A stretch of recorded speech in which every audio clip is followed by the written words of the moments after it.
Hello and welcome to our YouTube channel Swayam Mantra. तो जैसा हमने हिमालय नदी तंत्र के मुख्य नदियों के भाग सिंधु नदी तंत्र और ब्रह्मपुत्र को पढ़ लिया था, उस तरीके से हम बाकी नदियों को विस्तार पूर्वक पढ़ेंगे।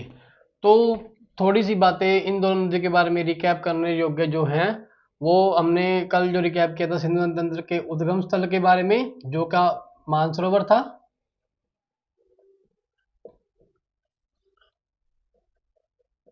और जो ब्रह्मपुत्र का था वो भी मानसरोवर ही था। तो इन दोनों नदियों में एक कॉमन बात ये थी कि यह मानसरोवर में से उद्गम होती थी। और सिंधु नदी का जो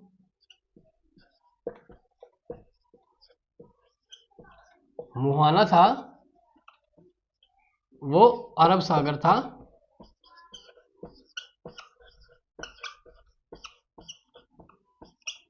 और जो ब्रह्मपुत्र था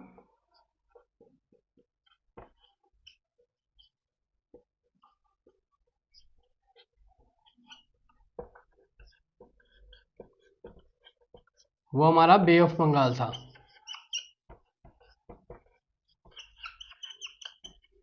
तो हमने ये इंपॉर्टेंट चीजें पढ़ ली थी। और जो ब्रह्मपुत्र की टोटल दूरी थी वो थी 2900 किलोमीटर। ब्रह्मपुत्र की टोटल लंबाई 2900 किलोमीटर थी, उत्तर थी 2900 किलोमीटर की लंबाई वाली। और भारत में इसकी लंबाई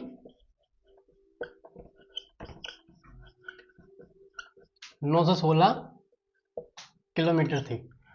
तो आज जो हम पढ़ने जा रहे हैं इस नदी के बारे में, यानी गंगा नदी तंत्र के बारे में, उसमें हम देखेंगे कि गंगा नदी के अंदर में मुख्य नदियां और इसकी कौन कौन सी इसकी सहायक नदियां हैं, और ये कहाँ से इसका उद्गम होता है और कहाँ से यह अपना एंड करती है। तो हम देखते हैं कि जो ब्रह्मपुत्र नदी है उसमें जो हमारी गंगा नदी तंत्र के में जो गंगा नदी तंत्र की जो मुख्य नदी गंगा नदी है, उसकी टोटल लंबाई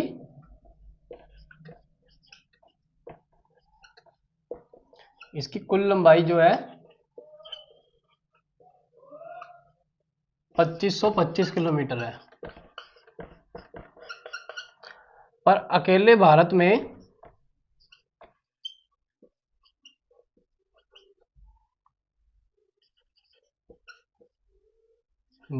इसकी लंबाई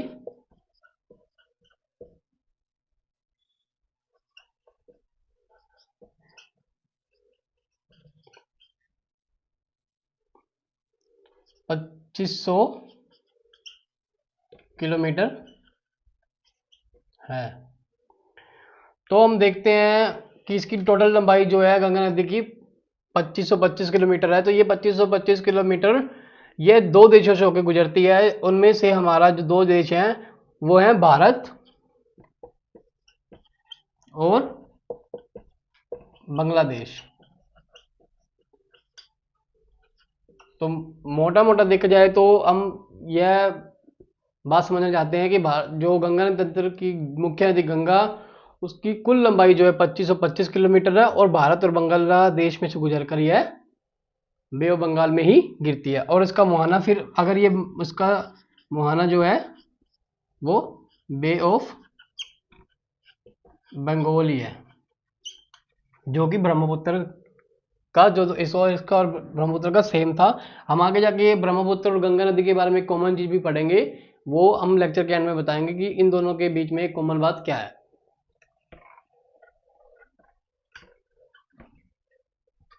तो गंगा नदी जो है हमारे भारत के 5 राज्यों से होकर गुजरती है। उन 5 राज्यों के नाम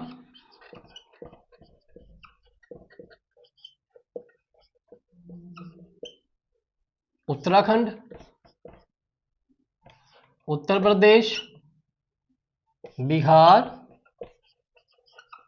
झारखंड, और हमारी जो है पश्चिम बंगाल, यानी हम बंगाल लिख लेते सीधा, पश्चिम बंगाल। तो ये जो 5 राज्य हैं उनमें जो भारतीय 5 राज्यों में से गंगा नदी गुजरती है वो 5 राज्य हैं उत्तराखंड, उत्तर प्रदेश, बिहार, झारखंड और बंगाल। तो एक बार दोबारा रिपीट करते हैं, कौन कौन से 5 राज्य हैं? उत्तराखंड, उत्तर प्रदेश, बिहार, झारखंड और बंगाल। तो हमने देखा कि ये भारत के 5 राज्यों से गुजरती है और यह भारत की सबसे लंबी नदी है।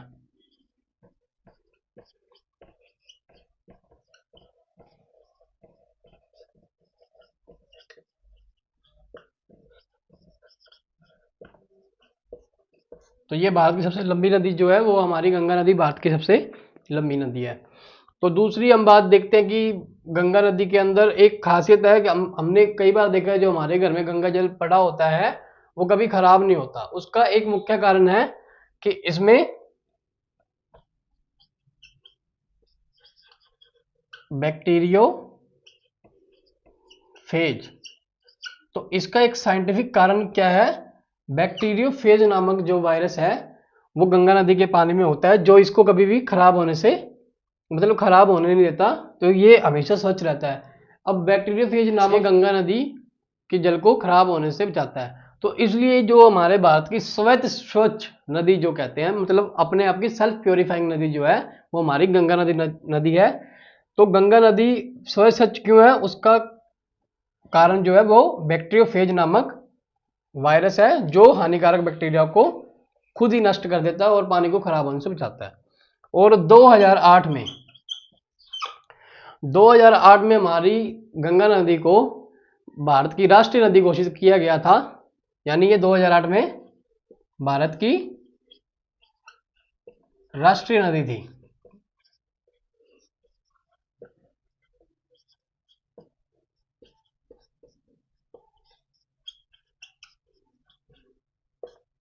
और इसमें एक क्वेश्चन इंपॉर्टेंट यह पूछा जाता है कि भारत का जलीय जीव कौन सा है? तो भारत का जलीय जीव वैसे तो डॉल्फिन है, परंतु वो जो डॉल्फिन है वो एक पर्टिकुलर जगह यानी गंगा नदी में पाई जाती है, उसको गंगा डॉल्फिन कहा जाता है।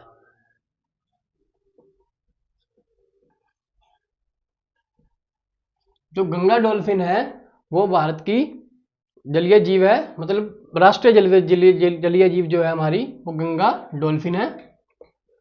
तो हम देखते हैं कि हमने अब तक क्या पढ़ा, थोड़ा सा उसको रिकैप कर मतलब गंगा नदी के बारे में सब कुछ दोबारा से रिकैप करते हैं कि हमने अब तक क्या पढ़ा। तो हमने अब तक पढ़ा कि गंगा नदी की कुल लंबाई 2525 किलोमीटर है और ये 2 देशों भारत और बांग्लादेश में से होकर गुजरती है। तो भारत में से ये 5 राज्यों में से होकर गुजरती है जिनके बारे में हमने पढ़ा था, वो उत्तराखंड, उत्तर प्रदेश और बिहार, झारखंड और पश्चिम बंगाल थे। तो इन राज्यों को याद करने की एक बेसिक ट्रिक है जिनको हम कह सकते हैं UBJP, यानी UBJP। इसको हम मान भी सकते हैं कि जो हमारी बीजेपी जो है वह एक हिंदू राष्ट्रीय पार्टी और गंगा नदी का जो हमारा रिलेशन है वो हिंदू धर्म से बहुत ज़्यादा ही खास है। तो हम इसको इस तरीके से रिलेट कर सकते हैं कि UBJP। तो यू से हमारा कौन सा हो गया? उत्तराखंड और यूपी। तो हमारे दो राज्य यू से कंप्लीट होते हैं, उत्तराखंड और यूपी। बी से बिहार, जे से झारखंड और पी से पश्चिम बंगाल। तो इस तरह हमने 5 राज्य जो भारत में जहां से गंगा नदी गुजरती है उसको हमने बड़े आराम से पढ़ लिया है। और हमने पढ़ा कि जो हमारा भारत का राष्ट्रीय जलीय जीव है वो कौन सी है? गंगा डॉल्फिन। गंगा डॉल्फिन उस डॉल्फिन का नाम गंगा डॉल्फिन ही क्यों है?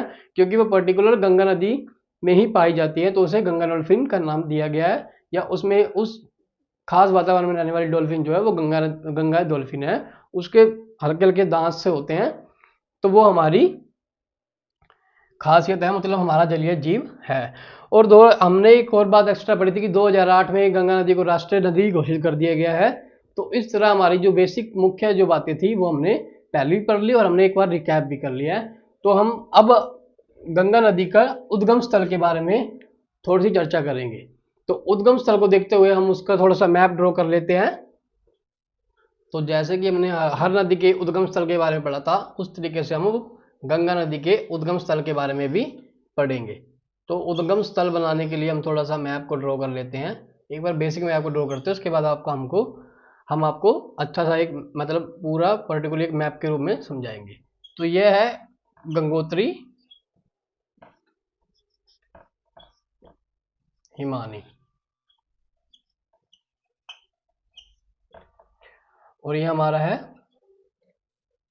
संतोपत हिमानी। तो एक बेसिकली बात है कि हिमानी होता क्या, जो बर्फ के जो बड़े बड़े, हम एक मतलब इंग्लिश में बोले तो अगर आपको अच्छे समझ आए तो ये ग्लेशियर होता है एक, मतलब जिसमें से पानी वातावरण की गर्मी के कारण रिस के निकलता है, वो हिमानी होता है। तो गंगोत्री और संतोख हिमानी के पिघलने से यह एक नदी बनती है। और यह अब देखते हैं कि हम जो ये नदी, ये जो जल निकल रहा है, इस पर्टिकुलर एरिया से निकलने वाले जल में जो धारा बनती है, वो जो धारा है वो हमारी अलकनंदा नदी की धारा है। और जो गंगोत्री हिमानी से धारा निकलती है वो हमारी भागीरथी नदी है।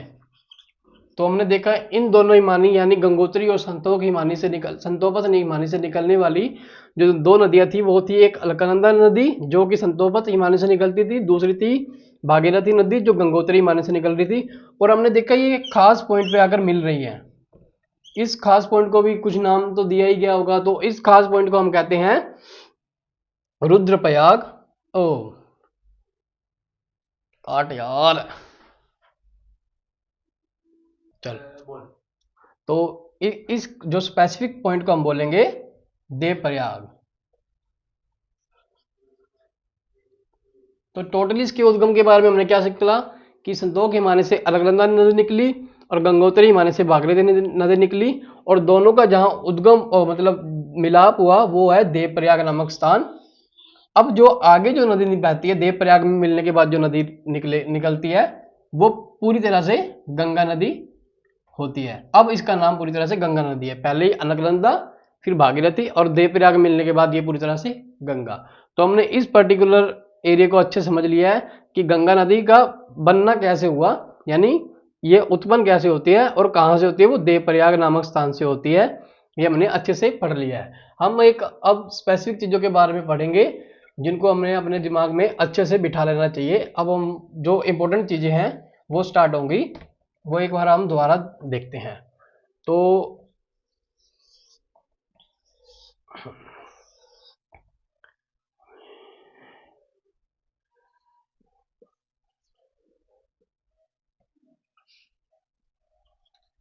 केदारनाथ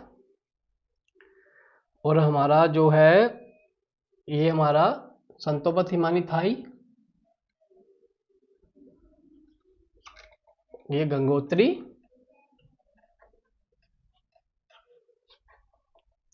तो एक प्रसिद्ध मंदिर है केदारनाथ।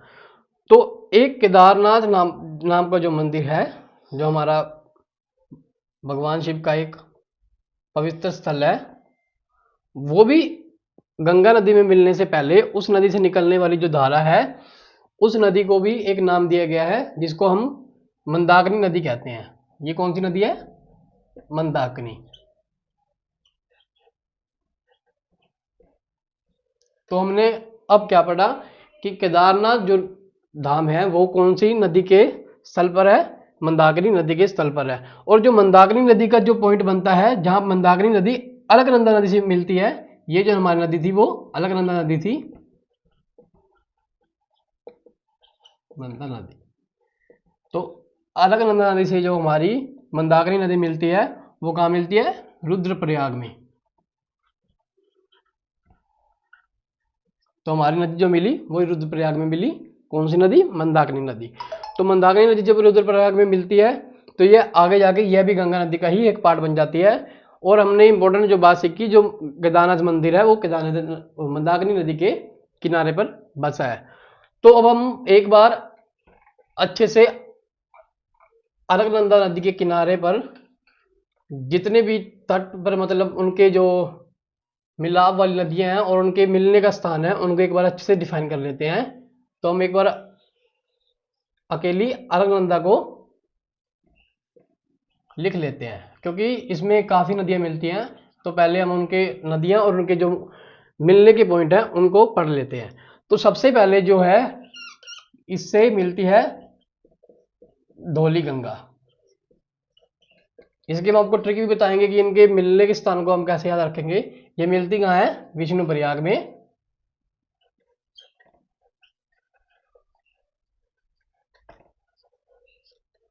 और उसके बाद जो हमारी है नंदाकिनी नदी, जो कहाँ मिलती है? नंद प्रयाग में। उसके बाद हमारी मिलती है पिंडार नदी, जो हमारी मिलती है कर्णप्रयाग में। यानी ये जो स्थल है ये कर्णप्रयाग है, ये नंद प्रयाग और ये विष्णु प्रयाग। तो हम इन तीनों नदियों के जो मिलने के स्थान हैं उनको अच्छे से याद कैसे कर सकते हैं? तो हम थोड़ा सा देखते हैं कि हम सभी जानते हैं कि ये हिंदू धर्म में ब्रह्मा विष्णु और महेश का कितना बड़ा योगदान है। तो हम सभी विष्णु भगवान की चरणों की धूल के मतलब धूल के समान ही है। तो हम विष्णु प्रयाग के स्थान को धौली गंगा से अच्छे से रिलेट कर सकते हैं, क्योंकि ध से धूल और ध से धौली। तो इस तरीके से हम विष्णु भगवान के चरणों में जो मतलब एक रिलेट कर सकते हैं विष्णु भगवान के चरणों से कि हम चरणों की धूल है और हर संसार की हर चीज उनके चरणों की धूल है। तो धौली गंगा उनसे रिलेट कर सकते हैं। और नंद प्रयाग तो नंदाकिनी नदी से आराम आराम से रिलेट हो ही रहा है, क्योंकि नंद और नंदाकिनी से नंद प्रयाग। और कर्ण प्रयाग जो है वो पिंडार नदी जो बची हुई नदी है वो ऑटोमेटिकली कर्ण प्रयाग जो हमारा बचता है पॉइंट उससे मिल रही है। तो हमने ये पढ़ा।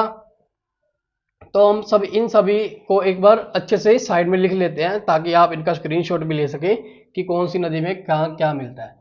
तो सबसे पहले हमने इंपॉर्टेंट नदी पढ़ी देवप्रयाग। तो देवप्रयाग जो हमारा मिलने का स्थान है वो कौन सी दो नदियों का है? अलकनंदा प्लस भागीरथी।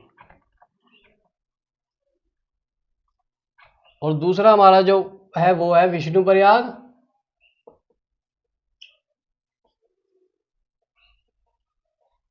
ये भी अलकनंदा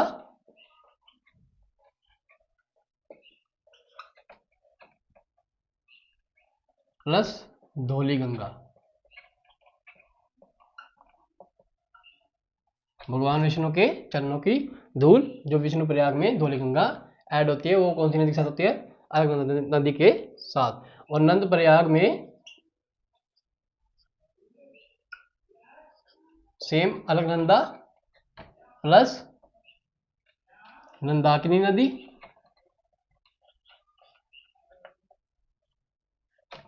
और फिर हमारा जो बचता है वो बचता है कर्ण प्रयाग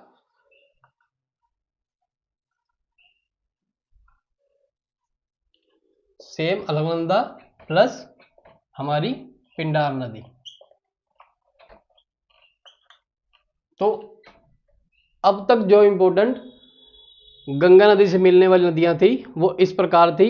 ये सिर्फ अलकनंदा नदी से मिल रही हैं, जो ये धौली गंगा, नंदाकिनी और पिंडार नदी है और भागीरथी है। इसके आगे जब ये नदियां आपस में संगम बना लेंगी, संगम स्थल पे संगम बनाएंगी, जो आगे का एरिया होगा वो पूरा गंगा नदी के अंदर का होगा। तो अभी तक हमने ये पढ़ा है, इसका आप स्क्रीनशॉट ले सकते हैं, आराम से अपना एक नोट्स बना सकते हैं कि कौन सी नदी से कौन सी मतलब कौन से स्थल पर कौन सी नदियां आपस में मिल रही हैं। तो हमने ये अच्छे से पढ़ लिया। अब हम गंगा नदी तंत्र की आगे की नदियों का विस्तार पूर्वक चर्चा करते हैं।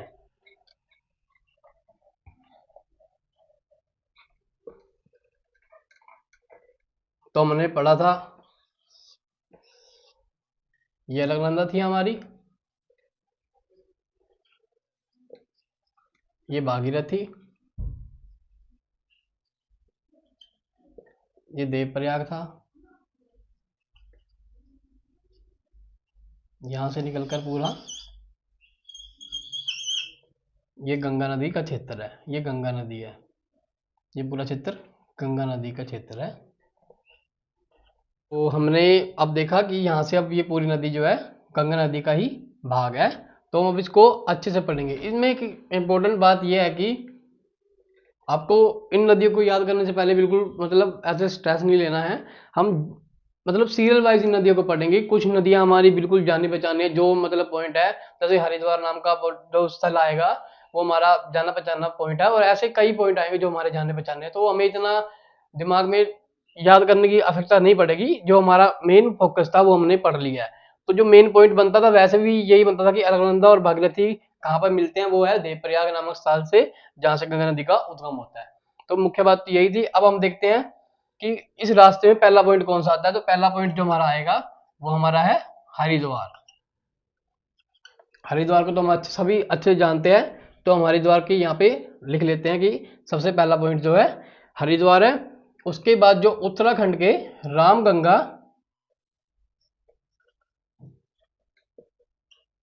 जो उत्तराखंड की रामगंगा है वो भी गंगा नदी में मिलती है। वो कहाँ मिलती है? कन्नौज में। तो हमने पहले पढ़ा कि पहले हरिद्वार मतलब गंगा नदी के तट पर आया, फिर कन्नौज, कन्नौज में आकर रामगंगा मिलती है। उसके बाद एक स्थल और आएगा, वो हमारा है प्रयागराज।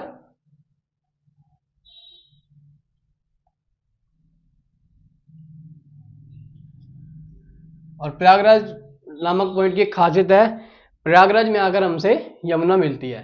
तो यमुना नदी भी जो है आकर जाकर जो है गंगा नदी में मिलती है। और वो जो उन दोनों का जो मिलाप स्थल है वो कौन सा है? प्रयागराज।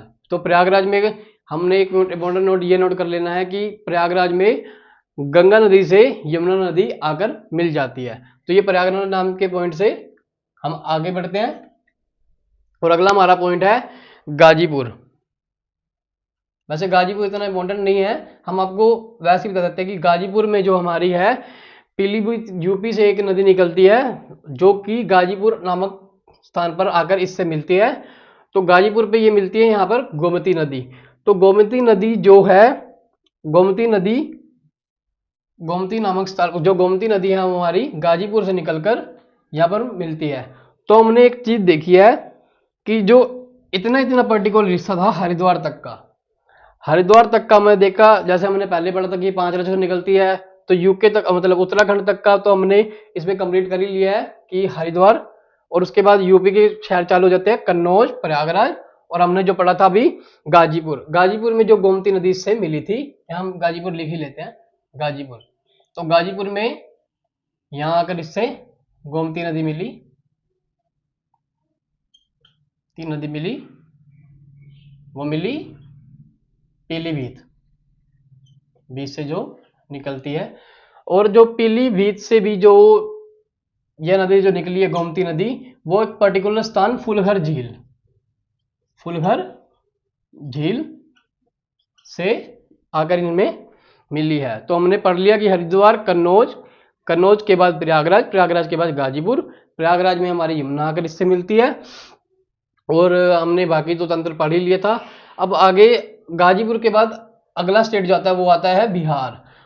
अब हमने जैसे पढ़ा था कि उत्तराखंड, यूपी, बिहार, और बिहार के जो छपरा, छपरा में यहां आकर मिलती है घाघरा, घाघरा नदी जो है इससे आकर मिलती है छपरा में गंगा नदी से। अब अगली नदी कौन सी मिली? घाघरा में मिली जो है वो छपरा नदी। छपरा के किनारे पर जो गंगा नदी में मिली वो नदी है घाघरा नदी। तो इससे आगे हम बढ़ते हैं। अब हम देखते हैं कि एक नीचे से एक नदी निकलती है, नीचे से एक ऊपर की तरफ नदी आती है, उस नदी का नाम है सोन। तो सोन नदी जो है पटना में आकर, पटना में आकर गंगा से मिलती है। तो गंगा में अगली नदी जो मिली है वो सोन नदी है जो पटना पे आकर मिली है। उसके बाद इसमें गंडक और कोसी नदी मिलती है, और कोसी नदी। इसके बाद इनमें आकर गंडक और कोसी नदी मिलती है जो बिहार के ही एक सोनपुर और कुर्सिल्ला नामक स्थान है वहां आकर मिलती है। जो इतने देखा जाता है इंपॉर्टेंट नहीं है, हमें तो बस इनकी जो सहायक नदी है वो याद करनी है। तो हम अब देखते हैं जो गंगा नदी तंत्र है वो हमारा इस दिशा से निकलकर इस दिशा में बढ़ रहा है। तो हमारा जो ये पार्ट है ये राइट पार्ट है, और ये पार्ट है जो लेफ्ट पार्ट है। तो हमने जितनी भी लेफ्ट पार्ट की नदी जो इसमें आकर मिल रही थी उन सभी को अच्छे से याद कर लिया। अब कौन कौन सी नदियाँ थी, वो रामगंगा, पीलीभीत में गोमती नदी और घाघरा नदी, गंडक, कोसी। ये नदी जो हमारी अच्छे से हमने वैसे ही पढ़ी हुई है कि ये हमारे वैसे भी हम जानकार, जैसे हमारी कोसी नदी को बंगाल का शोक कहा जाता है क्योंकि इसकी जो दिशा है वो कहीं से भी निकलती, मतलब इसमें इतना जल प्रवाह होता है कि ये कहीं मतलब अपना रास्ता ये बार बार बदलती रहती है, जिसके कारण बिहार में बार बार बाढ़ आती है। तो बिहार में बाढ़ आने का जो मुख्य कारण है वो कोसी नदी है, जो हम हर साल न्यूज सुनते हैं कि बिहार में मतलब इतना बाढ़ के से त्राहिमाम हुआ है, वो कोसी नदी के कारण होता है क्योंकि कोसी नदी का जल स्तर बढ़ता है तो ये अपनी दिशा हर बार बदलती रहती है। तो सरकार के भी जो प्रयास है इसको लेकर मतलब हो पॉसिबल भी नहीं हो सकते क्योंकि अपना रास्ता ये बार बार बदलती रहती है। तो कोसी नदी जैसे हम जानते थे कि ये बिहार का शोक है और ये भी हमारी आकर इससे मिलती है। और आगे हम देखते हैं कि इसमें एक नदी आगे मिलती है, महानंदा नदी, जो भी लेफ्ट से ही मिलती है महानंदा। तो हमने देखा कि महानंदा भी आकर इसमें मिली, तो महानंदा जो स्थान होगा वो इस पे आकर मिलेगा। जैसे हमने ये सारे स्थान देखा तो महानदी का भी एक मिलेगा। तो महानदी नंदा जो है फरक्का बैराज, ये भी हमने काफी बार सुना है, फरक्का बैराज। तो फरक्का बैराज में महानंदा नदी गंगा नदी से आकर मिल जाती है। तो अब तक जब जितनी भी हमने लेफ्ट साइड की नदियां थी वो सब पढ़ ली जो इससे मिली थी, और राइट साइड से जो नदियां मिली थी वो थी यमुना जो प्रयागराज में मिली थी, सोन जो पटना में आके मिली थी। तो एक बार आप इसका अच्छे से स्क्रीनशॉट ले सकते हैं, आप इसको देख सकते हैं अच्छे से कि कौन सी नदी कैसे गई थी। आपको यह वीडियो 1 से 2 बार तो देखनी पड़ेगी क्योंकि एक बार में इतने सारे स्थल याद करने आसान नहीं है, ये मैं भी जानता हूं। पर आपको जब 1-2 बार आप इसको पढ़ लोगे और आप 1-2 बार अपने हाथ से मैप ड्रॉ करके देखोगे तो आपको ये अच्छे से याद हो जाएगी। तो हम अब थोड़ा आगे बढ़ते हैं।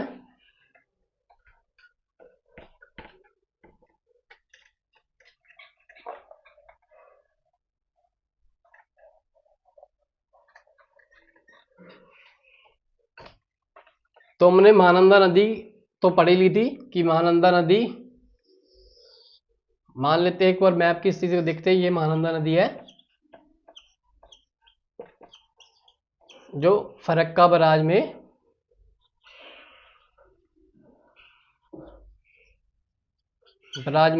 यहाँ मिली थी, यहाँ आकर मिली थी। तो ये जो फरक्का बैराज का एरिया था यह इस पर आकर यहाँ आकर जो बिहार का भी बॉर्डर था यहाँ आकर खत्म होता था। तो आगर जाकर जो ये नदी आगे बढ़ती थी ये आगे 2 नदियों में बढ़ जाती थी। तो ये नदी जब यहाँ से एक टर्न लेती है वो लेती है और ये यहाँ इस पॉइंट पे 2 नदियों में आगे बढ़ती है। तो फरक्का बैराज से जब ये नदी मुड़ती हैं आगे जाकर 2 नदियों में बढ़ती है। एक नदी होती जो एक नदी इसमें से एक नदी है वो है हुगली नदी और दूसरी हमारी है पद्मा नदी। तो गंगा नदी से भी आगे जाके 2 नदियां बढ़ती है, हुगली और पद्मा नदी। और एक नदी और आती है जो हुगली नदी मिलती है वो है दामोदर, ये भी हमने नाम बहुत बार सुना है, यह भी गंगा नदी तंत्र का ही एक पार्ट है दामोदर नदी। तो ये सभी नदियां एक बार हम लिख मतलब अच्छे से दोबारा देखकर ये वीडियो रिवाइज कर लेंगे। जो दामोदर नदी है वो हुगली नदी में मिलती है।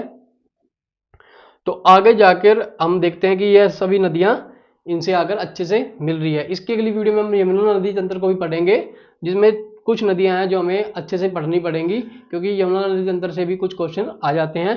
तो इम्पोर्टेंट यहाँ तक था। इसके आगे की जो गंगा नदी का जो जर्नी है वो इस प्रकार है कि गंगा नदी आगे जाकर बंगाल में ब्रह्मपुत्र नदी से मिलती है और ये ब्रह्मपुत्र नदी में गंगा और जब गंगा और ब्रह्मपुत्र जो इकट्ठे मिलते हैं तो ये सुंदरबन डेल्टा से होते हुए गुजरती है। तो जब ये सुंदरबन डेल्टा में जाकर मिलती है तो ये वहाँ एक माजुली का निर्माण करती हैं। तो हमने वो माजुली के बारे में पढ़ा कि जो विश्व का सबसे बड़ा माजुली स्थल है, यानी माजुली स्थल की हम आपको एक ऐसे एक इमेज दिखाएंगे बाद में वीडियो में, उसमें हम आपको माजुली दिखाएंगे किस तरह बनता है। तो माजुली में जो जब गंगा नदी और ब्रह्मपुत्र नदी सुंदरबन डेल्टा में मिलेंगी तो वहाँ एक माजुली का निर्माण करेगी। वह माजुली अपने प्रकार की खासियत उसकी यह है कि वो विश्व की सबसे बड़ी माजुली है। उसके बाद यह सुंदरबन डेल्टा से माजुली का निर्माण करते करते बे ऑफ बंगाल में जाकर मिल जाती है। तो अगली वीडियो में हम मतलब कुछ सेकंड मतलब कुछ मिनट की वीडियो बनाकर हम यमुना नदी तंत्र के बारे में अच्छे से पढ़ लेंगे और अगली वीडियो में हम अपने दक्षिण भारत और मध्य भारत की नदियों के बारे में विस्तार पूर्वक जानकारी कर लेंगे। Thank you.